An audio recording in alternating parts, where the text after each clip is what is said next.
akan masuk ke bagian kedua, yaitu pengalaman pribadi saya. Jadi saya datang ke Taiwan tahun 2018 untuk belajar Mandarin. Waktu itu saya benar-benar mulai dari nol, belum bisa ngomong Mandarin sama sekali ya.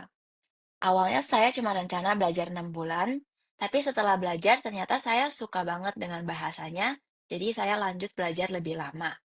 Saya belajar di NTNU Mandarin Training Center dari tahun 2018 sampai 2020. Jadi ini lumayan lama sih sebenarnya. Dan kenapa sangat lama? Karena waktu itu saya ingin lanjutkan S1 di Taiwan dalam bahasa Mandarin. Dan eh, dan menurut saya 2 tahun itu lumayan sih waktunya untuk preparasi masuk ke S1 buat S1 dengan Mandarin ya. Setelah itu saya kuliah di University dengan jurusan sosial psikologi. Dan ini semua dari university semuanya pakai bahasa Mandarin. Dan ini tahun 2020 sampai 2024. Menurut saya belajar Mandarin itu prosesnya memang panjang, tapi jangan takut kalau mulai dari nol. Selama kita konsisten dan berani mencoba kemampuan kita pasti berkembang. Dan mungkin kadang-kadang kita ngerasa, oh kok nggak naik-naik ya levelnya, atau kok gitu-gitu aja. Tapi sebenarnya pasti eh, pasti akan berkembang pelan-pelan. Jadi harus konsisten aja sih ya. Nah, saya pernah mengikuti TOEFL 2 kali. Pertama kali saya ikut TOEFL pada 4 Januari 2020. Waktu itu tujuan saya adalah untuk masuk kuliah di Taiwan, dan hasilnya saya mendapatkan level 3 atau B1. Dan jadi ini B1 sebenarnya itu hasil dari masuk sekolah bahasa buat 2 tahun ya. Dan lalu tahun lalu karena saya akan segera kembali ke Indonesia, saya memutuskan untuk mengikuti TOEFL lagi.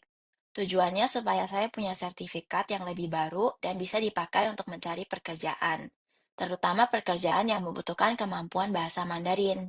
Jadi pada tanggal 14 Desember 2025, saya mengikuti tes lagi dan mendapatkan level 5 atau C1. Dari pengalaman ini saya melihat bahwa kemampuan bahasa berkembang secara bertahap. Untuk naik dari B1 ke C1, kurang lebih dari 2.500 kosakata ke 8.000 kosakata. Prosesnya memang butuh waktu ya, karena ini aja 5 tahun. Tapi belajar S1 dalam bahasa Mandarin, menurut saya itu sangat membantu kemampuan Mandarin saya berkembang. Karena setiap hari di kelas saya harus membaca, menulis, mendengar, dan berbicara dalam bahasa Mandarin. Dan menurut saya emang menggunakan bahasa Mandarin untuk belajar S1 itu emang prosesnya tidak gampang. Gara-gara perlu kerja keras yang banyak ya, misalnya ada PR dari guru, Aju cuman teman-teman sekolah mereka menyelesaikan PR-nya dalam 1 jam. Tapi karena PR-nya di bahasa Mandarin, untuk saya harus kira-kira 3 jam baru selesai. Tapi dengan konsisten dan pelan-pelan aja harus sabar ya dikerjain satu-satu translasi, saya melihat dia sangat membantu kemampuan Mandarin saya berkembang. Nah, next one saya akan berbagai pengalaman belajar bahasa Mandarin dan beberapa tips yang menurut saya paling membantu. Yang pertama menurut saya sekolah bahasa sangat membantu untuk belajar Mandarin. Jadi di slide ini saya ingin membagikan informasi bahwa di Taiwan ada 71 sekolah bahasa Mandarin yang bisa teman-teman pilih. Dan bisa lihat di link ini ada PDF yang bisa di-download. Nanti dia dikasih listnya, ada sekolah apa saja, lokasinya di mana, cara kontaknya, dan websitenya semua di dalam PDF itu. Dan kalau teman-teman ada kesempatan untuk masuk sekolah bahasa Mandarin, menurut saya sih, saya akan, sangat rekomen ya. Karena, menurut saya bisa belajar di tempat yang lebih terstruktur. Ada guru, ada kelas, dan ada materi yang jelas. Jadi, kita punya perkembangan itu bisa terlihat dengan jelas. Selain itu, kalau belajar langsung di Taiwan, kan kita juga bisa langsung menggunakan Mandarin dalam kehidupan sehari-hari. Jadi proses belajarnya tidak hanya terjadi di kelas, tapi juga di luar kelas. Dan kalau yang tidak bisa ke Taiwan untuk, masuk ke sekolah bahasa, saya juga akan sarankan sekarang ada banyak sekolah bahasa online ya yang bisa dicari di internet. Nah, next one, untuk buku teks, salah satu buku yang sering digunakan adalah A Course on Contemporary Chinese, dan mereka ada 1 sampai 6. Dan buku teks ini sangat membantu untuk membangun dasar seperti grammar, kosakata, membaca, dan percakapan. Dan menurut saya dari belajar buku teks ini mereka banyak soal-soal dari TOEFL tuh mirip dengan textbook di sini ya. Jadi mereka buat TOEFL tuh lumayan bagus buat digunakan. Tapi untuk teman-teman yang ingin lanjut kuliah S1 dalam bahasa Mandarin atau ingin bisa mendapatkan level C1 ke atas ya, saya juga rekomen buku yang di kanan, yaitu Thoughts and Society. Ini jarang orang pakai, tapi menurut saya ini buku yang sangat-sangat membantu saya. Karena topiknya itu lebih luas dan lebih dalam. Jadi kita tidak hanya belajar Mandarin sehari-hari, tapi juga mulai terbiasa membaca dan memahami topik-topik akademik dalam bahasa Mandarin. Jadi ada argumentatif essay di sini dan juga topik-topik yang lebih berat ya.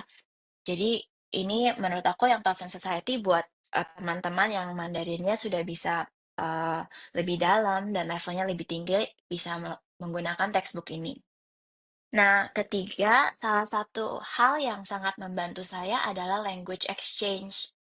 Language exchange itu basically bisa latihan berbicara dengan orang Taiwan atau orang yang lebih lancar Mandarinnya. Awalnya mungkin bisa canggung, tapi ini sangat berguna menurut saya. Karena bahasa perlu benar-benar dipakai dalam percakapan.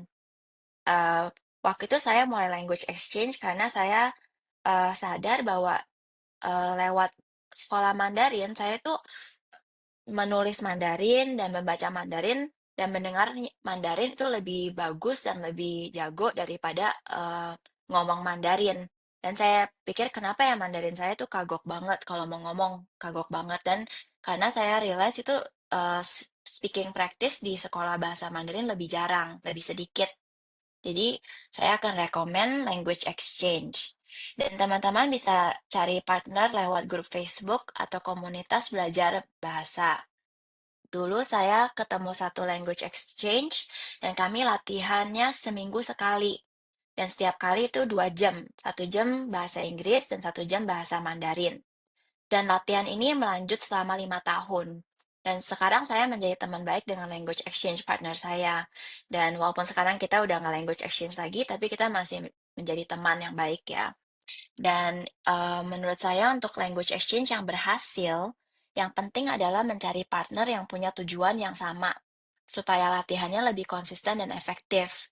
Jadi pas saya cari language exchange partner saya tulis tujuan saya itu buat, sekolah universitas dan saya mau fokus, cari orang yang bisa ketemu seminggu sekali, ya konsisten gitu.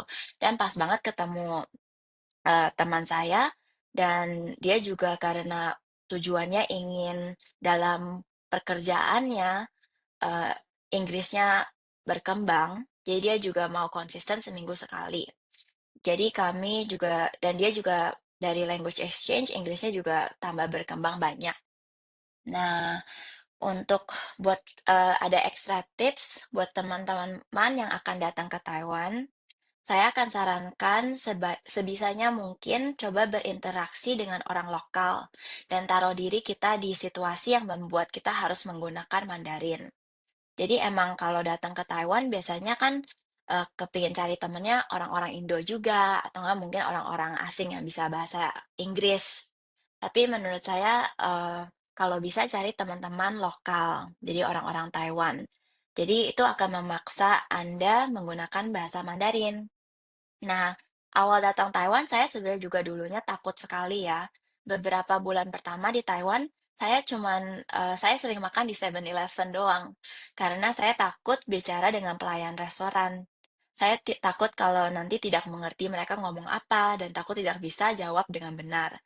Tapi, lama-lama saya sadar itu orang Taiwan itu sangat ramah dan terbuka.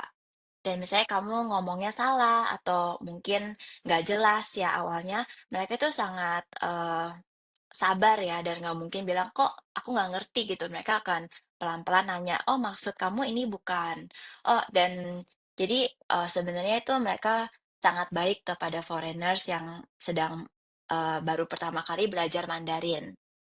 Jadi jangan takutlah kalau mau bicara dengan orang-orang lokal, karena mereka semua baik-baik. Nah, buat satu saran lagi menurut saya, pas kita ngomong sama lokal kadang kita bisa takut gara-gara takut salah.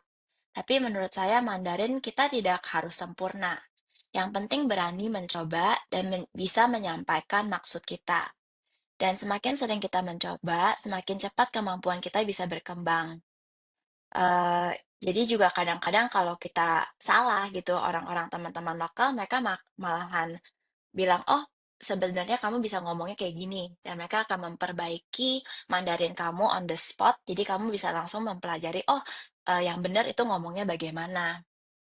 Nah, eee iya, jadi saran aku ini buat yang datang ke Taiwan ya, kalau bisa, cari teman-teman lokal atau enggak, ke restoran yang sepi atau yang nggak banyak orang, nanti pasti pelayanannya atau owner-nya itu bakalan ramah sekali. Mereka akan, ajak kamu ngobrol dan ini bisa menjadi latihan, speaking buat kalian. Nah, sekarang saya ingin membahas sedikit tentang kegunaan TOEFL dari pengalaman saya sendiri. Menurut saya TOEFL sangat berguna kalau teman-teman ingin belajar, tinggal, atau bekerja di Taiwan. Tapi selain di Taiwan juga di Indonesia sangat berguna ya. Nah, misalnya kalau mau mencari pekerjaan yang berhubungan dengan Mandarin dan Indonesia, kita bisa cari nih di LinkedIn. Di LinkedIn, kalau di search box-nya kita cari Mandarin Indonesia. Yang keluar itu lebih dari 99 job posting ya. Dan jadi kita bisa lihat kemampuan Mandarin dan juga bisa Indonesia itu sebenarnya nilai tambah yang besar. Banyak perusahaan membutuhkan orang yang bisa menjembatani bahasa dan budaya dari Indonesia ke Mandarin. Dan sertifikat TOEFL bisa menjadi bukti resmi bahwa kita memang memiliki kemampuan Mandarin.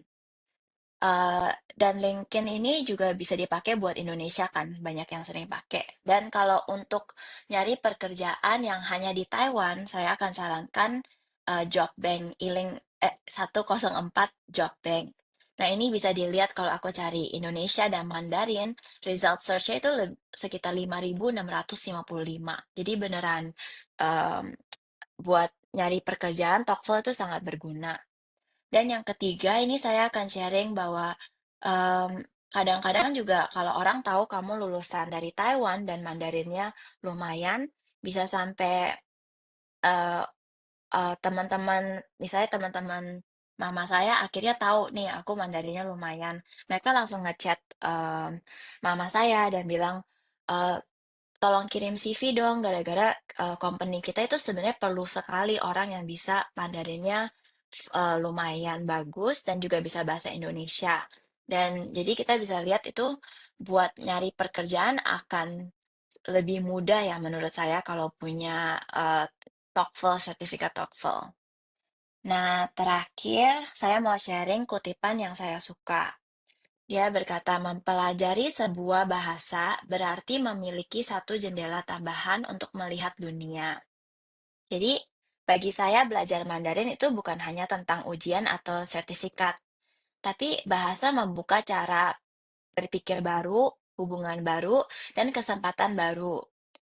Jadi, kalau teman-teman sedang belajar Mandarin, jangan hanya fokus pada hasil akhir. Jadi, harus nikmatin juga prosesnya. Kenapa aku memikir bahasa Mandarin itu bisa membuka cara baru berpikir, hubungan baru, dan kesempatan baru. Karena dari belajar Mandarin, misalnya dari E1 ya, mereka akan nanya pertanyaan yang sangat-sangat simpel, seperti, "Kamu suka warna apa? Keluarga kamu siapa? Ada keluarga kamu, jelaskan tentang keluarga kamu." Dan lama-lama pertanyaan itu akan lebih dalam, seperti, "Kamu, mmm" kamu ke masa depan kamu itu kepinginnya seperti apa? Atau enggak kamu nyari pasangan itu kepingin pasangan seperti apa? Kamu di pertemanan value-nya apa? Jadi dari pertanyaan-pertanyaan ini kami bisa beneran, mau ngertiin kami sendiri lebih dalam ya, pokoknya lebih bisa understand kita sendiri dengan dalam. Eee, dan iya, itu, terima kasih banyak sudah mendengarkan presentasi saya. Semoga penjelasan ini membantu teman-teman lebih memahami TOEFL dan lebih percaya diri untuk mempersiapkan ujian. Setelah ini saya dengan senang hati akan menjawab pertanyaan dari teman-teman, sesudah presentasi keduanya ya. Jadi sekarang, saya stop sharing dulu ya dan terima kasih.